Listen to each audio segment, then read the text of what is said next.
सरकार और ट्विटर के बीच एक बार फिर विवाद बढ़ने वाला है। कुछ ट्विटर अकाउंट पर बैन लगाने के आदेश पर ट्विटर ने कहा है कि फ्रीडम ऑफ एक्सप्रेशन को प्रोटेक्ट करते हुए न्यूज़ मीडिया, पत्रकार, एक्टिविस्ट और पॉलिटिशियन से जुड़े किसी अकाउंट पर एक्शन नहीं लिया गया है। ट्विटर ने कहा है कि उसे नहीं लगता कि सरकार ने जो निर्देश दिए हैं वो भारतीय कानून के मुताबिक हैं। ट्विटर और सरकार के बीच इस विवाद पर विस्तार से बात करने के लिए हमारे संवाददाता दानिश आनंद इस वक्त हमारे साथ जुड़ रहे हैं। दानिश, बताइए, ट्विटर ने सरकार को कानून का आईना दिखाया है, क्या है ये पूरा विवाद और अब इस पूरे मामले में सरकार का ताजा रुख क्या है? देखिए, 26 जनवरी को जो ट्रैक्टर रैली दिल्ली में हुई थी और उसके बाद जितनी वायलेंस हमने देखी थी, उसके बाद सरकार ने ट्विटर को कुछ अकाउंट्स को ब्लॉक करने का आदेश दिया था। तब इनिशियली कुछ सर्टेन अकाउंट्स को ब्लॉक करने का आदेश दिया था, लेकिन आगे जाके जैसे इन्वेस्टिगेशंस बढ़ी और कल्प्रिट सामने आए तो सरकार ने, यानी खासकर मीटी जो IT मिनिस्ट्री है, उन्होंने ट्विटर को एक नोटिस भेजा था जिसमें 1178 अकाउंट्स को ब्लॉक करने की उसमें रिक्वेस्ट करी गई थी। लेकिन ट्विटर ने उसका रिस्पॉन्स कर सरकार को इन्फॉर्म किया कि वो बस 500 के ऊपर ही अकाउंट्स उसमें ब्लॉक कर पाए हैं और उन अकाउंट्स को ब्लॉक नहीं करा है जो न्यूज़ मीडिया या जर्नलिस्ट से एसोसिएटेड है। और उन्होंने सरकार को एक तरह से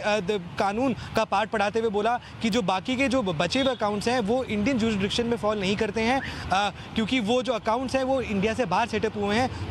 तो इंडियन गवर्नमेंट ट्विटर को ऐसे फोर्स नहीं कर सकती कि वो उन अकाउंट्स को ब्लॉक करे। लेकिन जहाँ तक सरकार के रुख की बात है, आज एक मीटिंग होने जा रही थी जिसमें ट्विटर के रिप्रेजेंटेटिव्स सरकार से आकर मिलना चाहते थे और साथ ही साथ IT मिनिस्टर रविशंकर प्रसाद से भी मीटिंग करना चाहते थे। लेकिन आज सुबह ट्विटर ने ब्लॉग को रिलीज़ करा, उसके बाद सरकार ने इस मीटिंग को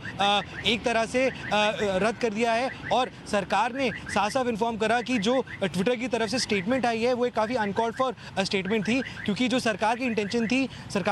थी कि जितनी भी प्रॉब्लम्स हुई हैं उसके 26 जनवरी के बाद उसको रिस्ट्रिक्ट करा जाए। लेकिन ट्विटर ने आज ब्लॉग को रिलीज़ करा जिस पर उन्होंने साफ साफ बता दिया कि हम लोगों ने सिर्फ 500 ही अकाउंट्स ब्लॉक करे हैं, क्योंकि हम लोग एक फ्रीडम ऑफ स्पीच को एक पैरामाउंट मानते हैं और सरकार का उन अकाउंट्स पर कोई हक नहीं है जो देश के बाहर अब बिलोंग करते हैं। लेकिन सरकार का अगर हम रुख देखें तो कू जो एक इंडियन वर्जन है ट्विटर का, उस पर गवर्नमेंट के काफ़ी जो ऑफिशियल पेजेस हैं और काफ़ी मंत्री हैं उन सब ने कू को ज्वाइन कर लिया है और कू एज अ प्लेटफॉर्म अब सरकार